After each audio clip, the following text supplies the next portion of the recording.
নমস্কার। আজ বাবার জন্মদিন, তাই আমি একটু পায়েস বানিয়েছিলাম। আমার বাবা একটু শারীরিকভাবে অসুস্থ, আর আমি যেটা বানিয়েছি সেটা পায়েস ঠিক না, ফিরনি বলা যায়। তবে এটা সম্পূর্ণ আমি আমার মনের মতো করে বানিয়েছি। প্রথমে গোবিন্দভোগ চালকে ধুয়ে কিছুক্ষণ ভিজিয়ে রেখে সেটা মিক্সিতে অল্প গুঁড়িয়ে নেব। আমি এখানে চিনির বদলে মিছরি ইউজ করব, যাতে পায়েসটা আরও গাঢ় হয়। সাথে কাজু আর কিশমিশ। আমি ফিরনিটা বানিয়েছিলাম গরুর দুধ দিয়ে, কিন্তু তাতে সামান্য পাউডার দুধটাও ইউজ করে নিয়েছিলাম। দিয়েছিলাম সামান্য নুন।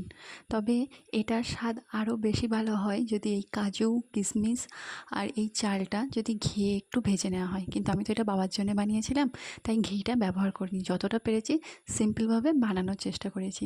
আর এখানে সবার শেষে দিয়ে দিয়েছিলাম একটু ভ্যানিলা এসেন্স। কদিন ধরে যা বৃষ্টি হচ্ছে, সারাক্ষণ বাড়ির মধ্যে বসে আছি, তাই বিকেলের দিকে ছাদে চলে গিয়েছিলাম একটু।